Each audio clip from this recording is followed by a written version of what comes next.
सूचना केंद्र, management of libraries and information centres. इस टॉपिक से रिलेटेड जितने भी मोस्ट इम्पोर्टेंट क्वेश्चंस बनते हैं एग्ज़ाम को पॉइंट ऑफ व्यू से, वे सभी आज मैं डिस्कस करने वाला हूँ। Okay, so let's start. The practice of giving employees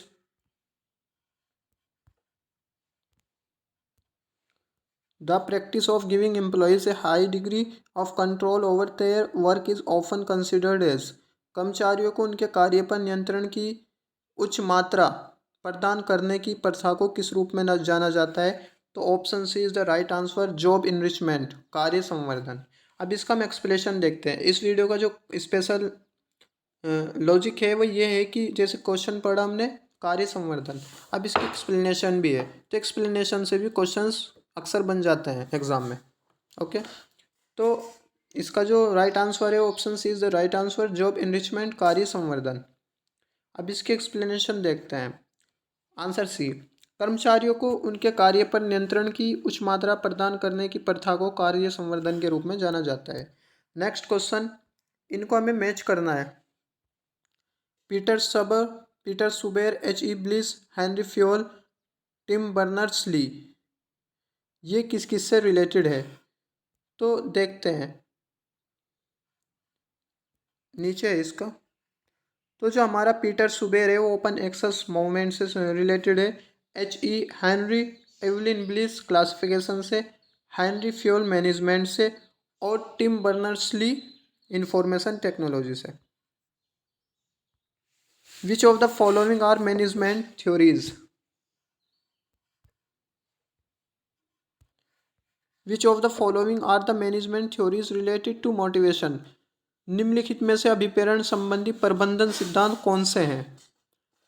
तो इसमें जो है is the right answer, Maslow theory of needs, आवश्यकताओं का मास्लो का सिद्धांत।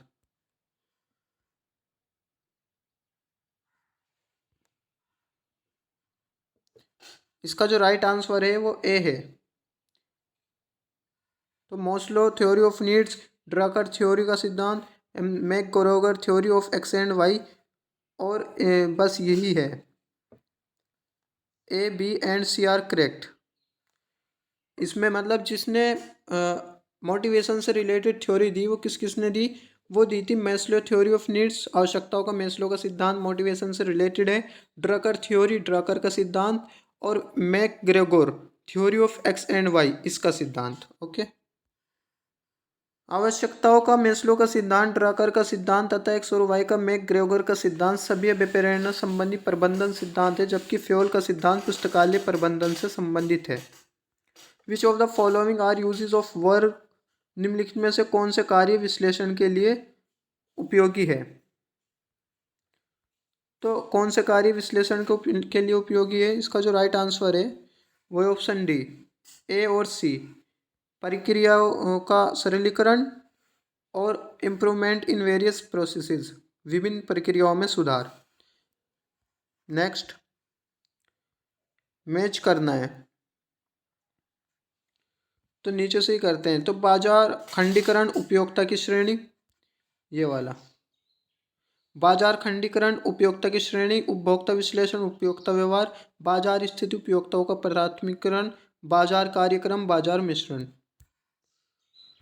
विच of the following are schools of management? निम्नलिखित में से कौन से प्रबंधन विचारधाराएं हैं? तो option D is the right answer. D में देखते हैं कौन कौन से। फर्स्ट है, सेकंड है और थर्ड है। तो फर्स्ट सेकंड थर्ड देखते हैं क्या है। यानी हमें बताना है कि प्रबंधन विचारधाराएं कौन कौन सी है। तो first second third, scientific management school, human behaviour school, classical school, यही है। वैज्ञानिक प्रबंधन विचारधारा, मानव बर्ताव विचारधारा और क्लासिकल विचारधारा, इस प्रकार की सभी विचार प्रबंधन विचारधारा है। जबकि अधिकार विचारधारा का तात्पर्य ऐसा विचारधारा जिसमें पूर्णतः अधिकार से संबंधित होता हो, इसलिए ये विचारधारा प्रबंधन में नहीं आ सकती क्योंकि ये अधिकार को महत्व देता है। Next, who propounded the theory of humans relation? निम्नलिखित में से किसने मानव संबंध के सिद्धांत का प्रतिपादन किया? तो वो जो प्रतिपादन किया था, ये क्वेश्चन मैं वीडियो में बता चुका हूँ, वो दिया था एल्टन मायो ने। एल्टन मायो ने मानव संबंध के सिद्धांत का प्रतिपादन किया, जबकि रेनिस लिकर्ट अमेरिका के एक प्रशासनात्मक और संगठनात्मक मनोवैज्ञानिक थे। इनकी किताब न्यू पैटर्न्स ऑफ मैनेजमेंट 1961 में आई। नेक्स्ट, मानव संबंधों के प्रबंधन। मानव संबंधों के प्रबंधन सिद्धांत को किसने प्रेरित किया?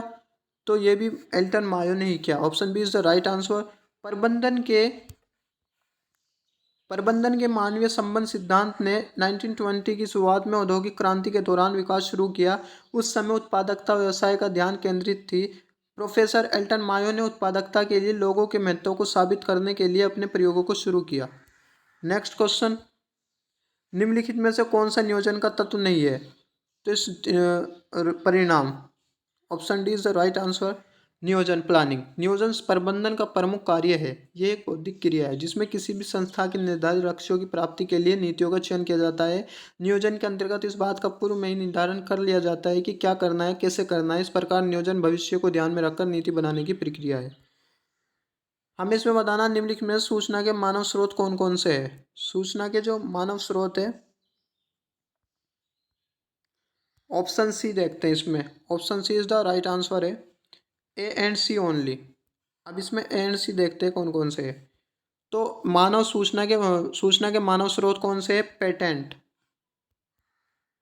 अटॉर्नीज, पेटेंट अटॉर्नी, और सी लाइब्रेरी कंसल्टेंट्स, पुस्तकालय परामर्शदाता। नेक्स्ट क्वेश्चन, पहले इसकी एक्सप्लेनेशन देख लेते हैं। सूचना के मानव स्रोत पेटेंट अटॉर्नी और पुस्तकालय परामर्शदाता हैं। मानव संसाधन उन लोगों का समूह है जो किसी संगठन, व्यावसायिक क्षेत्र, उद्योग या अर्थव्यवस्था का कार्यबल बनाते हैं। एक संकीर्ण अवधारणा मानव पूंजी है। विज्ञान को जो व्यक्ति अवतार लेते हैं, इसी तरह की शर्तों में श्रम शक्ति, श्रम कार्मिक, सहयोगी, सहयोगी या लोग शामिल होते हैं। बस लोग शामिल होते हैं। Management is the efficiency in climbing the ladder of success. Assertion, reason. Leadership determines whether the ladder is leaning towards right wall. सफलता की पीढ़ी चढ़ने में प्रबंधन एक दक्षता है। और जी रीजन, नेतृत्व ये निर्धारित करता है कि क्या सीढ़ी सही दीवार से लगी है। ए और आर दोनों सही है। Managerial communication is adjusted between the following. निम्नलिखित में से किसके मध्य प्रबंधकीय संप्रेषण समायोजित रहता है? तो answer C is the right answer.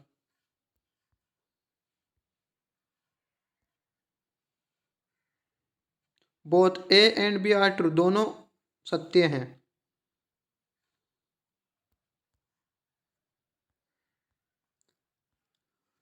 प्रबंधकीय संचार एक ऐसा कार्य है प्रबंधकीय संचार एक ऐसा कार्य है जो प्रबंधकों को एक दूसरे के साथ, संगठन के भीतर कर्मचारियों के साथ संवाद करने में मदद करता है। संचार एक पार्टी में से सूचना के हस्तांतरण में मदद करता है, जिसे प्रेषक भी कहा जाता है। पुस्तकालय प्रशासन एक पुस्तकालय के नियंत्रण और पर्यवेक्षण के लिए जिम्मेदार है और अच्छे संचार के बिना कार्य नहीं कर सकता। एस्पिरिट डी कॉर्पस से क्या तात्पर्य है? एस्पिरिट डी कॉर्पस से क्या तात्पर्य है? तो team work. Option A is the right answer, team work. Spirit D corpus, Spirit D corpus का अर्थ है टीम स्पिरिट और टीम वर्क। यह सिद्धांत टीम के काम पर जोर देता है। यूनिटी इज स्ट्रेंथ इस सिद्धांत का सार है। यूनिटी इज स्ट्रेंथ इसका सार है। फेवल ने सुझाव दिया कि संगठन में एक टीम भावना होनी चाहिए और सभी कर्मचारियों को खुद को संगठन का सदस्य मानना चाहिए। संगठनों को टीम भावना और एकता को बढ़ावा देने का प्रयास करना चाहिए। Lots of copies, locus, LOCKWS, lots of copies, keep stuff safe project was launched by. किसने लॉन्च किया था? तो ये किया था स्टैनफोर्ड यूनिवर्सिटी। अब इसकी एक्सप्लेनेशन देखते हैं। lots of copies, lots of copies keep stuff safe project Stanford university विश्वविद्यालय के द्वारा प्रारंभ किया गया था। स्टैनफोर्ड यूनिवर्सिटी के तत्वाधान में लॉक्स बहुत सारी प्रतियां जो सुरक्षित रखते हैं। परियोजना एक सहकर्मी से सहकर्मी नेटवर्क है जो पुस्तकालय को इकट्ठा करने, संरक्षित करने और उन्हें पाठकों को पहुंच प्रदान करने के लिए एक खुला स्रोत प्रणाली विकसित और समर्थन करता है। वेब पर प्रकाशित सामग्री इसका मुख्य लक्षण डिजिटल संरक्षण है। क्लोक्स नाम की एक ऐसी परियोजना नियंत्रित लॉक्स एक कर मुक्त नॉट फॉर प्रॉफिट संगठन है जो एक निदेशक मंडल द्वारा शासित है, जो लाइब्रेरियन और प्रकाशनों से बना है। क्लॉक्स लॉक्स तकनीक पर चलता है। OCLC online computer library centre की स्थापना 1967 में की गई, जो DDC पर आधारित एक ऑनलाइन वर्गीकरण है जिसे वेब डीवी भी कहा जाता है। Next, what are the constituent elements of Simon flow chart that are the components of management system? Simon के फ्लो चार्ट के संगठन तत्व क्या हैं जो प्रबंध प्रणाली के घटक होते हैं? तो इसमें जो हमारा राइट आंसर हो जाएगा वो A, B and D are correct. Planning आयोजना, स्टाफिंग कर्मचारी योजना, अभिप्रेरणा मोटिवेशन, सॉरी इसमें बी नहीं है, सॉरी सी नहीं है, सी। तो इसमें प्लानिंग है और स्टाफिंग है और इनोवेटिंग है। आयोजना, प्लानिंग, कर्मचारी योजना, स्टाफिंग और नव परिवर्तन इनोवेटिंग साइमन के फ्लो चार्ट के संगठक तत्व है जो प्रबंधन प्रणाली के घटक होते हैं। डगलक मैकग्रोगर इज नोन फॉर द डगलक मैकग्रोगर को जाना जाता है। तो डगलक मैकग्रोगर को किस लिए जाना जाता है? ये बहुत ही फेमस क्वेश्चन है। तो उन्हें जाना जाता है theory X and theory Y. उन्होंने दिए थे थ्योरी एक्स और थ्योरी वाई। अब हम देखते हैं थ्योरी एक्स और थ्योरी वाई क्या है। 2 मिनट के लिए जानते हैं थ्योरी एक्स और थ्योरी वाई क्या है, जो इन्होंने सिद्धांत दिए थे डगलस मैकग्रोगर ने। तो एक एक्स होता है, एक वाई होता है। ये 2 किस्म के व्यक्ति हैं किसी एक संस्था में। अब 2 किस्म के जो व्यक्ति है किसी संस्था में, इनकी कुछ क्वालिटीज़ होती हैं। जैसे कि एक्स को देखते हैं, एक्स हर काम को टालता है, मतलब कोई काम करना तो उसको करेगा क्या, भी नहीं करना, थोड़े दिन बाद या थोड़े टाइम बाद करते हैं। जबकि वाई अगर कोई काम मिला उसे तुरंत करेगा। ये काम करेगा लेकिन ऐसा समझेगा कि ये मेरे ऊपर बोझ है, लेकिन ये इस काम को अपॉर्चुनिटी समझेगा अपने लिए वाई। यानी ये निगेटिव पर्सन हो गया, ये पॉजिटिव पर्सन हो गया। अब इसको पॉजिटिव बनाने के लिए क्या कुछ करना पड़ेगा? इसके लिए अवार्ड्स देने पड़ेंगे, इसकी थोड़ी सी बड़ाई करनी पड़ेगी, जिससे ये भी अपने काम में लग जाए। ओके फ्रेंड्स, आई बात समझ में? थ्योरी एक्स और थ्योरी वाई मानव कार्य प्रेरणा और प्रबंधन के सिद्धांत है। वे डगलस मैकग्रेगर द्वारा बनाए गए थे जब वे 1950 के दशक में MIT Sloan School of Management में कार्य कर रहे थे और 1960 के दशक में और विकसित हुए। मैकग्रेगर का कार्य अब्राहम मास्लो के कामों के साथ प्रेरणा सिद्धांत में निहित था। थ्योरी एक्स ऊंचा पर्यवेक्षण, बाहरी पुरस्कार और दंड के महत्व को समझाता है, जबकि थ्योरी वाई नौकरी की संतुष्टि को की प्रेरक भूमिका पर प्रकाश डालती है और श्रमिकों को प्रत्यक्ष पर्यवेक्षण में कार्य करने के लिए प्रोत्साहित करते हैं। Who is known as father of scientific management school? तो कौन जाने जाते हैं? वे जाने जाते हैं FW टेलर।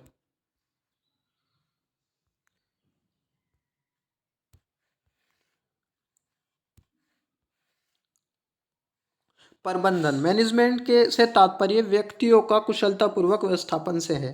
वैज्ञानिक प्रबंधन साइंटिफिक मैनेजमेंट का सर्वप्रथम प्रयोग लुइस ब्रांडिस ने 1910 में किया। वैज्ञानिक प्रबंधन प्रशासन की समस्याओं का आधुनिक विज्ञान है। आधुनिक विज्ञान के सिद्धांत और विधियों का अनुप्रयोग है। वैज्ञानिक प्रबंधन के प्रमुख जनक फ्रेडरिक विस्लो टेलर, जिसे FW टेलर फ्रेडरिक विस्लो टेलर है, ये एक मैकेनिकल इंजीनियर थे। नेक्स्ट क्वेश्चन, एक सुपरिभाषित कार्य विवरण के साथ स्थितियों में सही बैठाने के लिए एक संगठन में लोगों को कार्य में लगाना क्या कहलाता है? तो कहलाता है रिक्रूटमेंट, भर्ती।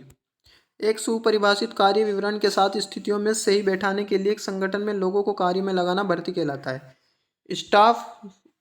स्टाफ विकास में किसी पुस्तकालय के कर्मचारियों को सुनिश्चित किया जाता है तो क्या सुनिश्चित किया जाता है? व्यक्तिगत और पेशेवर विकास। किसी भी किसी भी संस्था में विशिष्टीकरण और प्रमाणीकरण का लाभ प्राप्त करने के लिए समस्त कार्यों को स्टाफ की विशेषता के आधार पर विभाजित करके उनका निष्पादन किया जाना चाहिए। संस्था के प्रत्येक स्टाफ को उसकी योग्यता, दक्षता तथा रुचि के अनुसार कार्य सौंपा जाना चाहिए तथा जरूरत के अनुसार स्टाफ को उचित प्रशिक्षण भी कराना चाहिए। स्टाफ की गुणवत्ता से ही एक पुस्तकालय से संबंधित समस्त कार्यों को ठीक ढंग से किया जा सकता है। सार्वजनिक पुस्तकालय स्टाफ के लिए अपेक्षित मुख्य गुण और कौशल है।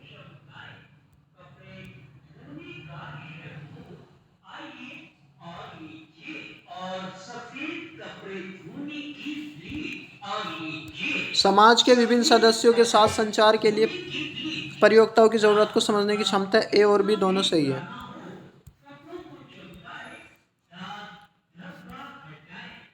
निम्नलिखित में से कौन सी एक तकनीक है जो पुस्तकालय के अंदर समव्यवसायिक कर्मचारियों की प्रशिक्षित करती है? तो वो है हमारी सम्मेलन भागीदारी। सम्मेलन भागीदारी। पुस्तकालय के सफल संचालन का उत्तरदायित्व पुस्तकालय कर्मचारियों पर है, इसलिए योग्य और पर्याप्त कर्मचारी पुस्तकालय में कर्मठता आवश्यक है। पुस्तकालय की लोकप्रियता कर्मचारियों की योग्यता, कर्मठता और निष्ठा पर निर्भर है। यदि योग्य कर्मचारी है तो संसाधनों की कमी रहने पर भी सक्रिय रूप से सेवा प्रदान की जा सकती है। पुस्तकालय कर्मचारियों को उनकी जिम्मेदारी तथा कर्तव्यों से अवगत कराने के लिए तथा संस्था के उद्देश्यों की जानकारी देने के लिए कर्मचारी हस्तपुस्त होती है। प्रबंधन का मुख्य पहलू है। प्रबंधन का जो मुख्य पहलू है, प्रदर्शन विश्लेषण, बजट, लागत, लाभ विश्लेषण। प्रबंधन व्यक्तियों का कुशलतापूर्वक व्यवस्थापन है। F.W. टेलर प्रबंधन ये जानने की कला है कि क्या करना है तथा उसे करने की सर्वोत्तम और सुलभ तरीके क्या है। हेनरी फ्योल प्रबंधन का अर्थ पूर्व अनुमान लगाना और नियोजन करना, संगठन की व्यवस्था करना, निर्देश देना, समन्वय करना तथा नियंत्रण करना है।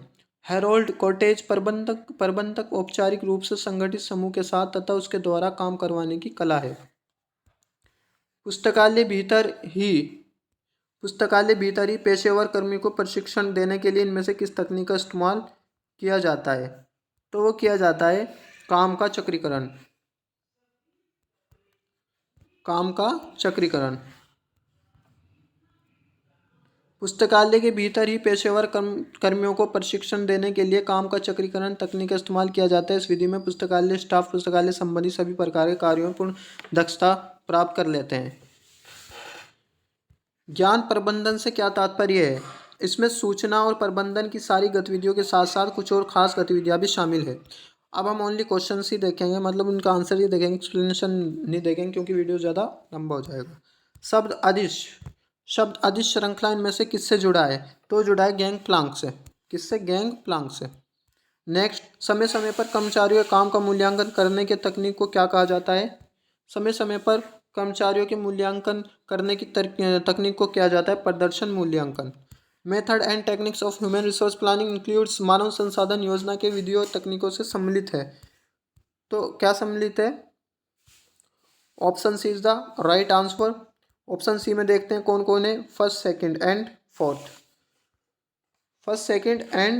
फोर्थ। तो फर्स्ट में है सिलेक्शन एंड रिक्रूटमेंट, चयन और भर्ती, इंडक्शन एंड प्लेसमेंट, प्रवेश और स्थान, और फोर्थ परफॉर्मेंस एवोल्यूशंस, निष्पादन मूल्यांकन। नेक्स्ट देखते हैं, in the library hierarchy which level of management is responsible for execution of policies. पुस्तकालय पदानुक्रम में कौन सा प्रबंधन स्तर नीतियों के कार्यान्वयन के लिए उत्तरदायी है? तो वो है हमारा मध्य स्तर। Okay. Which of the following leadership styles are suitable for change management with persuasion and inclusiveness. निम्नलिखित में से नेतृत्व शैलियों में से कौन परिवर्तन प्रबंधन के साथ प्रयास एवं सम्मिलन हेतु उपयुक्त है? तो option C is the right answer. C में सेकंड और फोर्थ, यानी हमारा सिस्टम ऑफ मैनेजमेंट और management. Which commission recommended 10% of the total college budget for development of libraries. तो वो दिया था हमारा कोठारी कमीशन ने कहा था कि जो यूनिवर्सिटी है उसमें जो बजट का 10% होना चाहिए पुस्तकालय विकास के लिए। Who of the following development the PPBS A budgeting method, निर्माण की एक विधि का विकास प्रतिपादन किसने किया था? तो किया था हमारा RS मैकनमारा। RS मैकनामरा। इसको देख लेते हैं, इसकी एक्सप्लेनेशन देखते हैं क्योंकि इम्पोर्टेंट है। PPBS planning programming budgeting systems को पहली बार 1961 में रॉबर्ट मैकनामास द्वारा संयुक्त राज्य अमेरिका में रक्षा विभाग US DoD में पेश किया गया। Preparation of library budget without considering previous year budget is known as, तो जीरो बेस्ड बजट।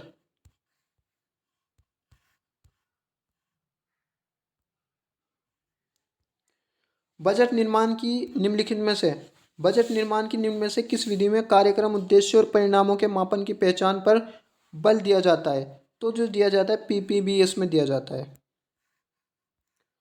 उपकरणों की खरीद के लिए उपकरणों की खरीद के लिए पुस्तकालयों को किया जाने वाले वित्तीय आवंटन सामान्यतः किस बजट की शीर्ष के अंतर्गत आता है? तो वो आता है नॉन रिकरिंग ग्रांट, अनावर्ती अनुदान। उत्पादों सामग्री या सेवाओं के लिए वे लाभों द्वारा उचित सिद्धांत होता है या नहीं, इसका अध्ययन तथा मूल्यांकन करने की व्यवस्थित पद्धति तथा प्रक्रिया कहलाती है। Option B is the right answer, cost effective analysis. Cost and benefit analysis है कॉस्ट एंड बेनिफिट एनालिसिस है performance evaluation based on benefit in relation to input.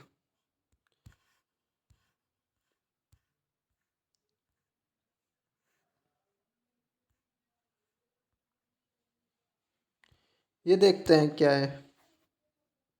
लागत प्रभाविता। लागत प्रभाविता निष्पादन के स्तर और उस स्तर को प्राप्त करने में अंतर्ग्रस्त लागत के बीच का संबंध। लागत लाभ विश्लेषण उत्पादन या सेवा के लाभ और इसे प्रदान करने की लागत के बीच का संबंध।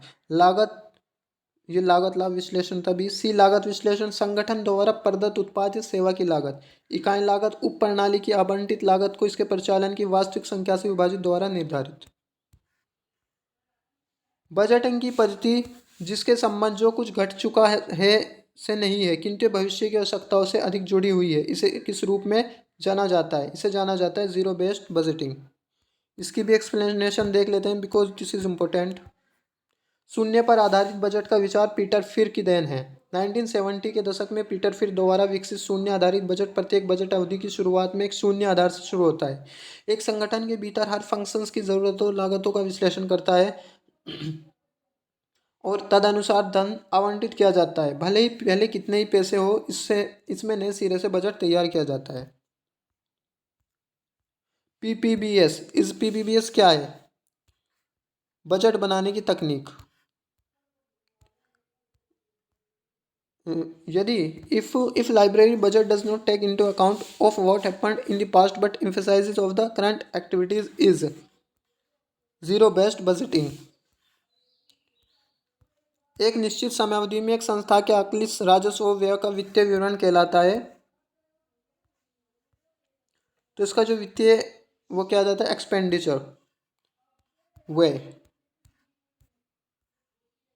Planning programming budgeting system PPBS was elaborated by Rand Corporation USA। Rand Corporation के द्वारा किया गया था।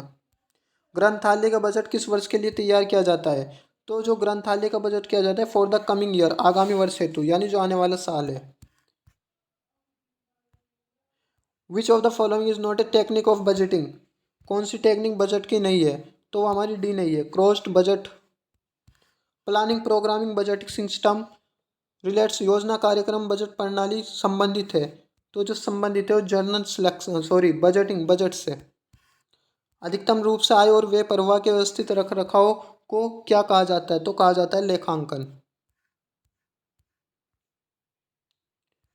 Planning programming budget system PBS was elaborated, ये तो हो चुका है।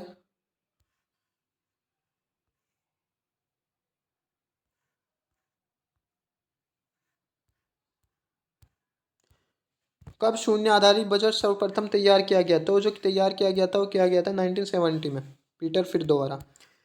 PPBS तकनीक का विकास किसके द्वारा किया गया? Rand Corporation. पिछले वर्ष पर विचार किए बिना पुस्तकालय बजट का निर्माण कहलाता है zero based budgeting. The general financial rules GFR India, the rule 194 gives guidelines on the physical verification of library books, पुस्तकालय की पुस्तकों का वास्तविक सत्यापन। PPBS library, PPBS in library science relates to, पुस्तकालय विज्ञान में PPBS से संबंधित है बजट से। ऐसे ही क्वेश्चन बनते हैं घुमा के। देखो हमने समझ लिया PPBS से, लेकिन अब इसको घुमाते हैं कि PPBS क्या है पुस्तकालय में, तो एक बजट है, बजट मेथड।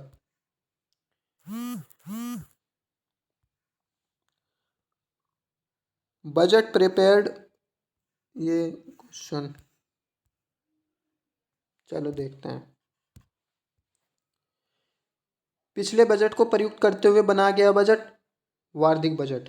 मानकों मापदंडों पर आधारित बजट फॉर्मूला बजट। अनेक तकनीकों को एकीकृत करके बनाया गया बजट आयोजना प्रोग्रामिंग बजट प्रणाली।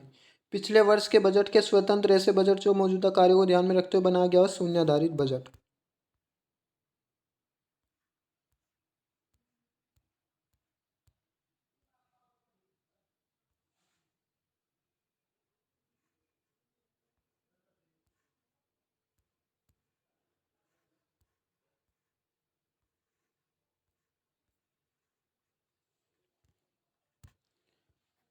इंडेस्ट EICTE मुक्त।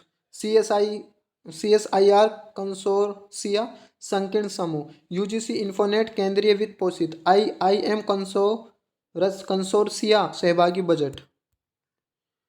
Cost recovery and profit making aspects in relation to gathering information, organization, services and usage etc. refer to, सूचना संग्रहण, संगठन, सेवा उपयोग इत्यादि के संबंध में लागत वसूली तथा लाभ उपार्जन को संदर्भित करता है। तो क्या संदर्भित करता है? वो करता है हमारा इकोनॉमी एवोल्यूशन आर्थिक मूल्यांकन। इन्हें छोड़ो असेल्सन को।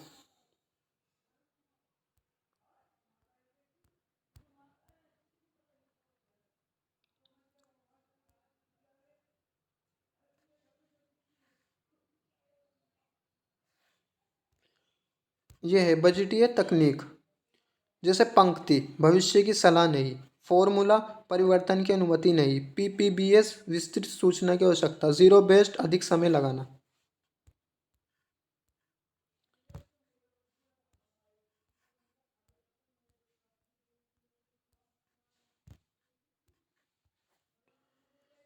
क्राउड फंडिंग दान के माध्यम से सार्वजनिक सहायता।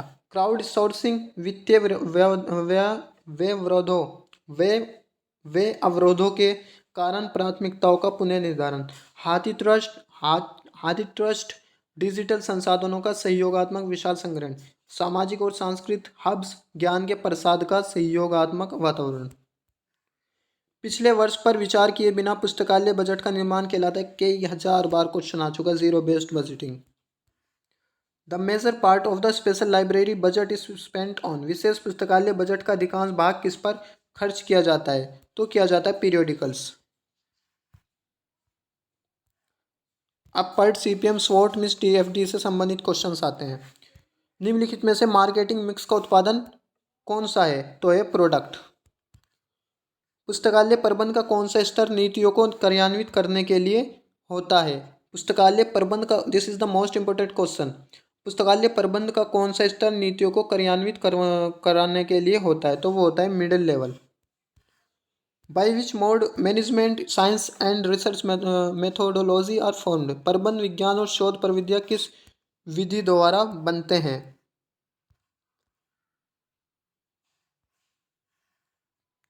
तो बनते हैं फ्यूजन विलियन।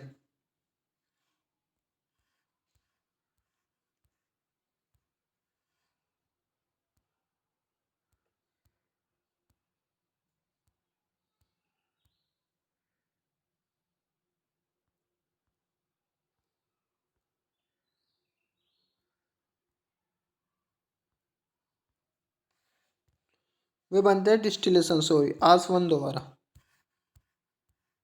पर्ट का पूरा नाम क्या है? हमें पर्ट का पूरा नाम देखना है। Programme export review term no. PERT का पूरा नाम है प्रोग्राम एवोल्यूशन रिव्यू तकनीक। इसको एक बार एक्सप्लेनेशन देख लेते हैं, ये इंपॉर्टेंट है। PERT programme evolution and review technique प्रबंध में उपयोग किया जाने वाला एक सांख्यिकी उपकरण है जिसे किसी दिए गए प्रोजेक्ट को पूरा करने में शामिल कार्यों का विश्लेषण और प्रतिनिधित्व करने के लिए डिज़ाइन किया गया था। PERT को 1957 से 58 में पहली बार संयुक्त राज्य अमेरिका यूएस नेवी की नौसेना द्वारा विकसित किया गया था। CPM, निम्न में से कौन सा पद CPM का महत्वपूर्ण है? तो वह है लॉन्गेस्ट रूट, सबसे लंबा। 67। मैकग्रोगर सिद्धांत X, निर्णयान्वयन कार्मिकों की सहभागिता। मैकग्रोगर सिद्धांत Y, कम बाह्य नियंत्रण। यूनिटी ऑफ कमांड, तमाम शक्तियां एक व्यक्ति के पास। समय और लागत, PERT। गुलिक के द्वारा दिए गए प्रबंध कार्य है योजना, संगठन, कार्मिक समन्वय, निर्देशन और रिपोर्टिंग एंड बजटिंग। ये पोस्ट कोड है, ये रहा।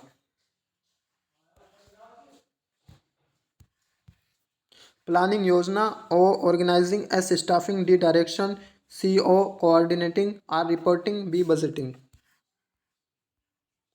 PERT का पूरा नाम आ चुका है ये।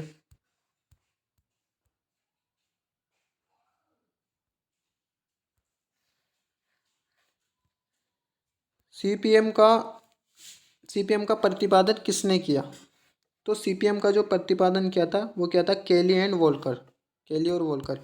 इसकी एक्सप्लेनेशन देख लेते हैं एक बार। सीपीएम क्रिटिकल पाथ मेथड 1950 के दशक के अंत में ड्यू पॉइंट के मॉर्गन और वोल्कर और रिमिंगटन रैंड के जेम्स ई केली जूनियर द्वारा विकसित एक प्रोजेक्ट मॉडलिंग तकनीक है। क्रिटिकल पाथ एनालिसिस का उपयोग आमतौर पर निर्माण, एरोस्पेस और रक्षा सॉफ्टवेयर विकास, अनुसंधान परियोजनाओं, उत्पाद विकास, इंजीनियरिंग और प्लांट के रखरखाव सहित सभी प्रकार की परियोजनाओं के साथ किया जाता है।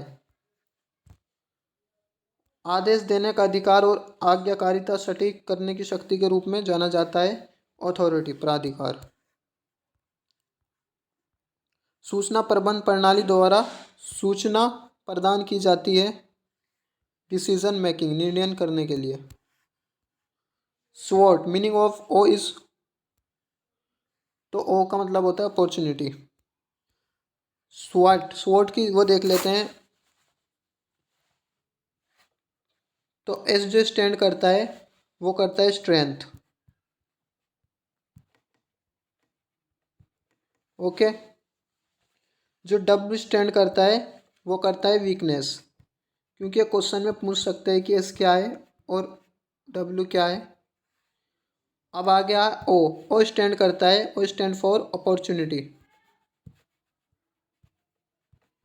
ओके। टी, टी स्टैंड करता है थ्रेट्स। थ्रेट्स मीन्स घटनाएं। PERT technique is for which of the following, PERT तकनीक में से किसके लिए है? तो हमें बताना है कि जो पर तकनीक है वो किसके लिए है। जॉब एनालिसिस, कार्य विश्लेषण, आंकड़ा संग्रहण, कार्य विवरण और प्रणाली विश्लेषण। तो ये हमारी जो है ये जॉब एनालिसिस, कार्य विश्लेषण। अधिकतम आउटपुट प्राप्त करने के लिए निम्न में से कौन सा उद्देश्य है? तो management.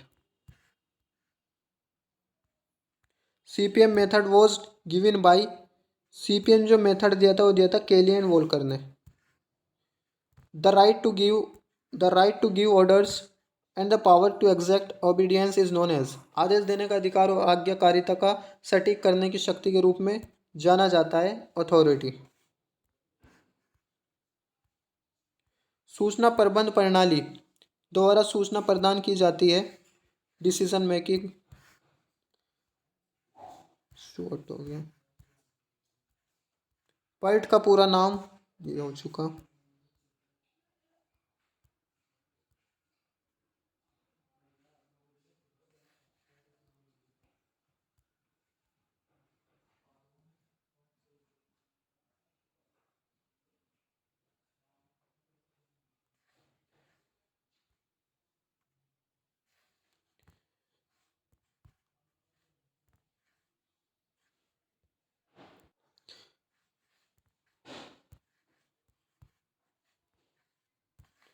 Which of the following is open source electronic resource management system? निम्नलिखित में से कौन सा खुला स्रोत इलेक्ट्रॉनिक संसाधन प्रबंधन प्रणाली है? कोरल।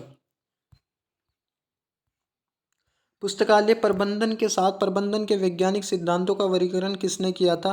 तो किया था E.G. वांस ने। 1950 में CPM पद्धति किसने विकसित की थी? केली और वोकर ने। केली और वोकर। संसाधन विवरण फ्रेमवर्क में क्या समाविष्ट है? तो समाविष्ट बताना क्या है? तो वो सेकंड एंड थर्ड, यानी सेकंड और थर्ड, सेकंड थ्रेड और third predicate. MIS provides all source of information required for MSI। इसके लिए किसके लिए सभी प्रकार की सूचना प्रदान करता है? तो करता है decision making. Decision making.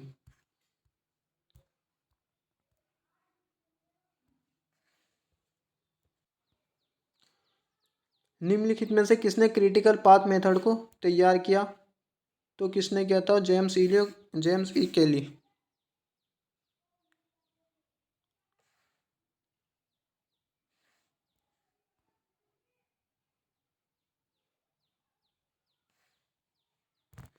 CPM को किया था क्लांक शेड्यूल ने।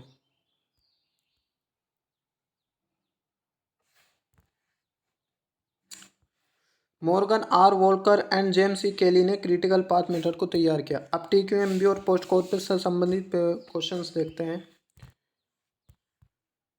प्रबंधन के तीन स्तर कौन कौन से? तो प्रबंधन के जो तीन स्तर है, टॉप है model, top middle and low, शीर्ष मध्य और निम्न।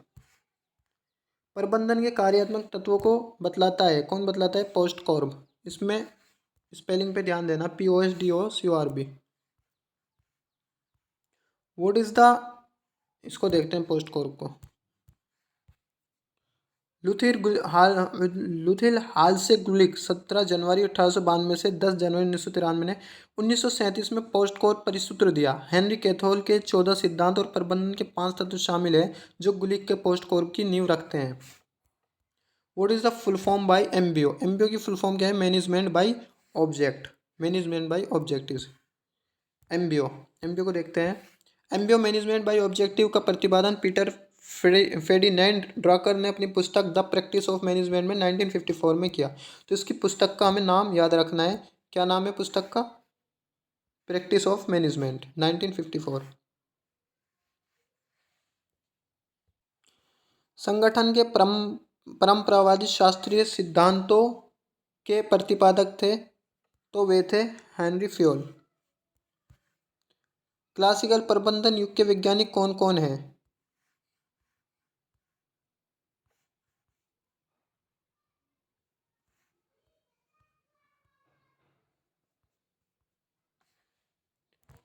क्लासिकल प्रबंधन वैज्ञानिक के जो युग के वैज्ञानिक है वे है FW टेलर और Henry Fayol.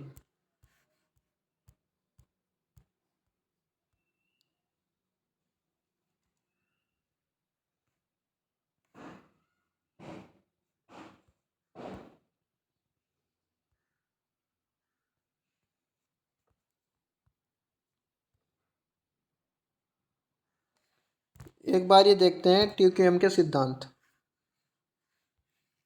Customer focus, total employees commitment, process approach, integrated system, strategic and systematic approach, continual improvement, fact based decision making, communications. Ron courts के द्वारा 28 मई 2001 में customer focus, process approach and continual improvement का विकास किया गया। विपणन की तकनीकें कौन कौन सी है? तो विपणन की जो तकनीक है, ऑप्शन डी, बाजार विश्लेषण, उपयोगकर्ता विश्लेषण। बाजार विश्लेषण, उपयोगकर्ता विश्लेषण, संगठनात्मक विश्लेषण, प्रतिस्पर्धा। एडवर्ड को छोड़ो।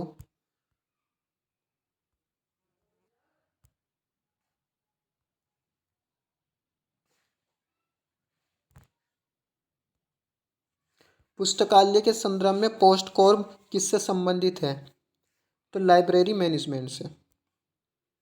लूथर गुलिक ने 1937 में प्रबंधन के 7 कार्यों की सूची तैयार की। उन्होंने इसके लिए पोस्ट कोड नामक एक संकेत शब्द का प्रतिपादन किया। प्रबंधन के 7 कार्य निम्नलिखित हैं, जो हमें पता ही है। कार्यकलापों को कार्यान्वयन, पर्यवेक्षण तथा निगरानी हेतु किस स्तर पर प्रबंधन जिम्मेदार है? तो वो जो है हमारा मिडिल स्तर।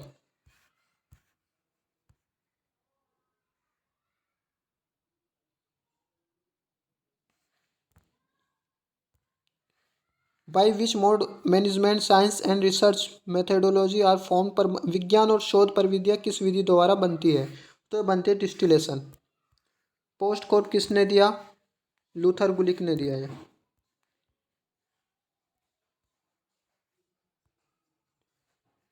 सीओ क्या है पोस्ट कोर में? सीओ है पोस्ट कोर में सीओ है coordination. The concept of management by objective propounded by किसने? Peter Drucker. टीक्यूएम को पुस्तकालय सूचना केंद्रों पर किस तरह से नियोजित किया जाता है? आईएसओ 9000 लागू करके। इसको पढ़ते हैं टोटल क्वालिटी मैनेजमेंट को एक बार। टोटल क्वालिटी मैनेजमेंट का निर्माण संयुक्त राज्य अमेरिका की नेवल एयर सिस्टम कमांड नौसेना वायु प्रणाली कमान द्वारा 1985 में किया गया। ट्यूक्यूएम के 5 स्तंभ उत्पाद नेतृत्व संगठन प्रक्रिया प्रतिबद्धता गुणवत्ता प्रबंधन के जनक जोसेफ एम जुरान को माना जाता है। ट्यूक्यूएम को पुस्तकालय सूचना केंद्रों पर आईएसओ 9000 लागू करके नियोजित किया जाता है। द पोस्ट कोर्ब लूथर गुलिक ने दिया था। पोस्ट कोर में पी क्या है? पी हमारा पता है प्लानिंग है। लूथर गुलिक के अनुसार पुस्तकालय प्रबंधन के कितने हैं? तो वह कितने सिद्धांत दिए? वे दिए 7।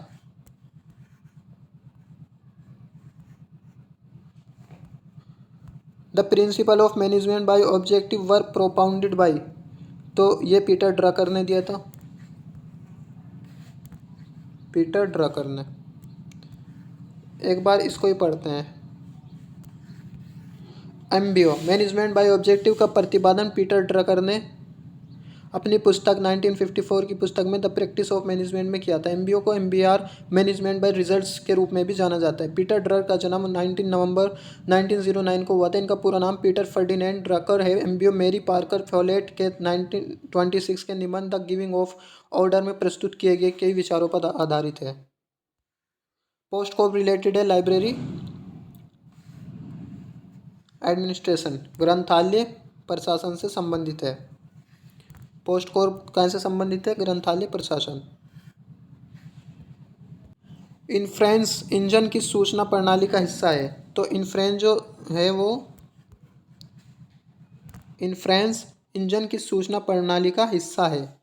वो है एक्सपर्ट सिस्टम विशेषज्ञ प्रणाली।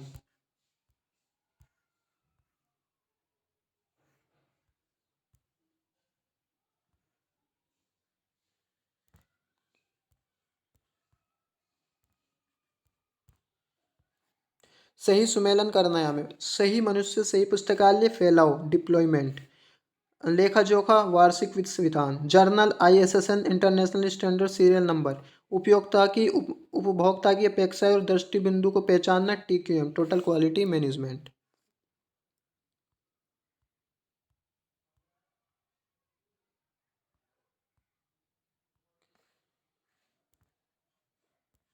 ये देखते हैं। उत्प्रेरणा का सिद्धांत मैस्लो ने दिया। आदेश की एकता पीटर ड्रकर। एमबीओ योजनाबंद करने के तत्व भविष्य कथन क्षमता और बर्बादी रोकना।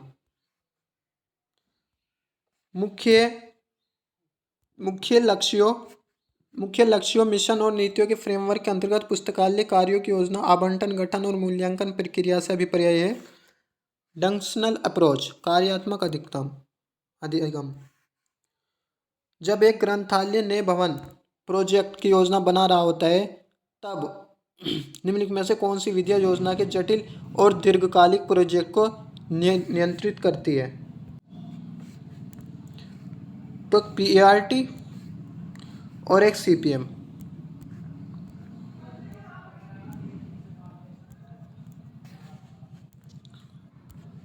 पोस्ट कोर गुलिक एफ उर्विक ने दिया। टीक्यूएम एडवर्ड डेमिंग ने।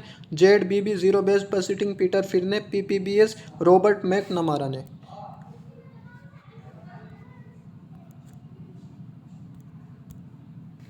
विच of the following TQM tools तो इसमें हमें टीक्यूएम का टूल्स बताना है। तो एक फिशबोन डायग्राम हिस्टोग्राम और रन चार्ट।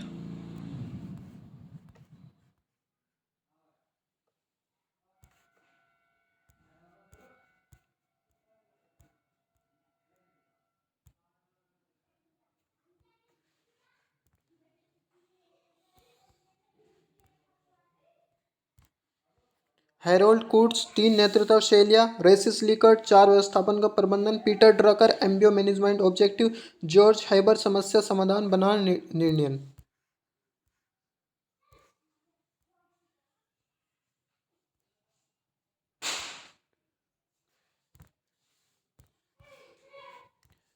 TQM उपकरण इनमें से कौन कौन से हैं?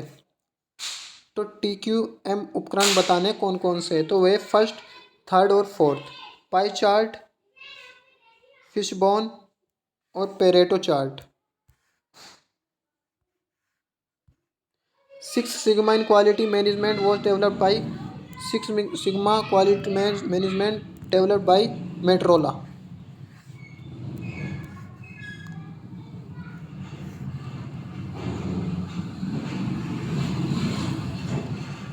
निम्नलिखित में से संपूर्ण गुणवत्ता प्रबंधन TQM को तकनीकी कौन कौन सी है?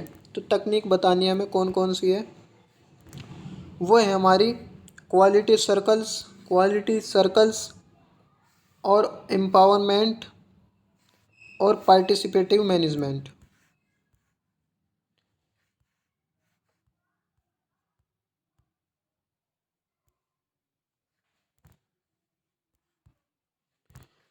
Which of the following are the demerits of MBO system? MBO system की डिमेरिट्स बतानी है। तो एक तो ओवर सिंप्लीफिकेशन, अति सरलीकरण, और all variable are not taken into account, सभी चरों को ध्यान में नहीं रखा गया।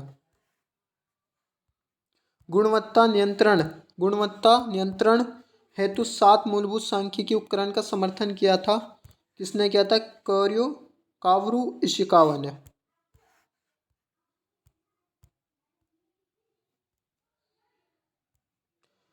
तो ये क्वेश्चन थे, इसी के साथ अलविदा। Best of luck for your upcoming exam. Thanks for watching.